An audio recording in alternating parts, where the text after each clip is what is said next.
Dan pemirsa, untuk mengetahui bagaimana kondisi warga korban kebakaran saat ini, kita telah terhubung dengan reporter Ibnu Haikal dan juga juru kamera Ganda Monte dari kawasan Senen, Jakarta Pusat.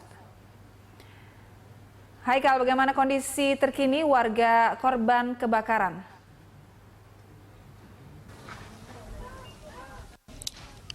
Warga korban kebakaran telah diungsikan ke rumah sakit terdekat, yaitu Rumah Sakit Islam Jakarta Pusat. Dan saat ini kondisi di tempat kejadian, bangunan telah runtuh dan rata dengan tanah. Dan akibat api yang membakar sejak pukul 10 pagi ini telah menghanguskan sekitar 90 rumah yang dihuni oleh sekitar 290 warga yang pada malam ini telah kehilangan tempat tinggalnya.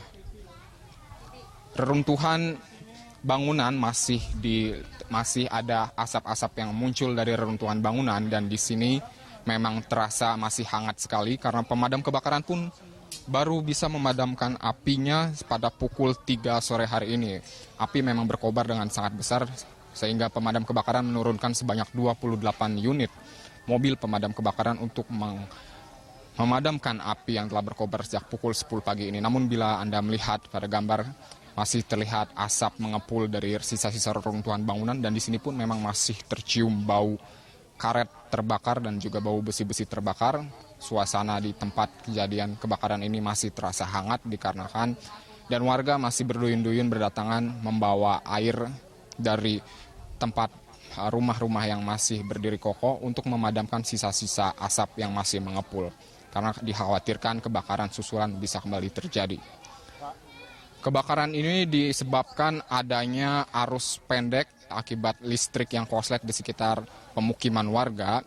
Arus korslet ini diperkirakan disebabkan adanya warga yang memasak di dalam rumah, dikarenakan kawasan ini memang sangat padat dan kumuh, Dora, sehingga ketika ada banyak warga yang melakukan kegiatan masak-memasak di dalam rumah, akhirnya percikan panas dari kompor membakar kabel listrik di dalam rumah. Dan terjadilah kebakaran pada pukul 10 siang hari ini. Tepatnya ada 3 korban jiwa, Dora, yaitu 1 orang ibu hamil yang meninggal bersama dengan anak yang dikandungnya. Lalu ada seorang ibu hamil ini bernama Siti Nurjana berumur 32 tahun. Lalu ada seorang pemuda bernama Udin berumur 32 tahun yang meninggal ketika tengah mencoba menyelamatkan ibu hamil tersebut. Selain 2 korban meninggal, juga terdapat 2 korban luka bakar, yaitu suami dari ibu hamil tersebut dan juga anak dari ibu hamil ini, yang keduanya kini telah dilarikan ke Rumah Sakit Islam Jakarta Pusat dan tengah ditangani oleh dokter secara intensif untuk mengobati luka bakarnya. Dora. Ya, Haikal, ada sekitar 90 rumah yang terbakar, artinya banyak sekali korban, ada juga korban jiwa dan korban luka-luka.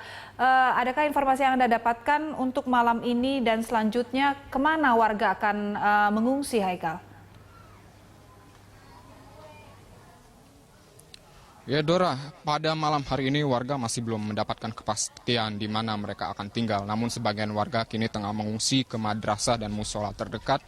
Juga sudah terdapat posko bantuan sementara atau posko bantuan darurat yang diturunkan oleh Pemprov DKI Jakarta.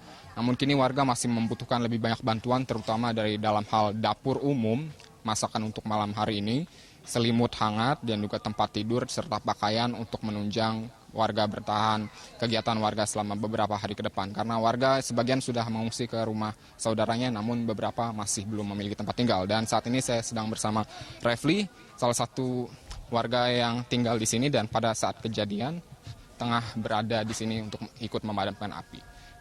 Mas, bisa diceritakan nggak waktu saat kejadian gimana kondisinya? Kejadian itu sekitar pukul 10 ya, di rumah Bu Odah yang nama Bu Odah. Itu kebetulan saya juga lagi tidur di rumah. Saya langsung turun, ambil apar, alat pemadam kebakaran, saya naik ke lantai 3, pusat api itu. Udah habis itu saya teriak, air. Air saya gak ada yang ngambil air, jadi rambut saya kebakar. Habis kebakar tangan saya juga kena luka bakar. Udah gitu, udah pada panik, semua merembet apinya. Kalau malam hari ini saudara-saudara Mas akan tinggal di mana dan apa yang dibutuhkan? Insya Allah sih kalau keluarga saya sih bisa ngungsi di rumah saudara lain ya, yang di tempat lain. Untuk korban kebakaran yang lain sih sepertinya sekarang kan sudah disiapkan kayak tenda darurat dan bisa ngungsi di madrasah dan masjid sekitar. Barang-barang yang paling dibutuhkan ya baju dan makanan ya, Mas. Terima kasih Mas, semoga segera dapat datang pertolongan lebih lanjut ya. Ya. Begitulah Dora, kesaksian dari warga yang sempat menghadapi pemadaman api kebakaran bersama tim pemadam, dan memang bisa terlihat saat ini warga masih terus mengungsikan barang-barang mereka masih mencari barang-barang yang masih bisa mereka gunakan karena kebakaran ini memang benar-benar menghanguskan secara total rumah mereka beserta isi-isinya. Kembali ke studio Dora. Baik, terima kasih reporter Haikal dan juga juru kamera Ganda Monte yang melaporkan langsung dari lokasi kebakaran di kawasan Jakarta Pusat.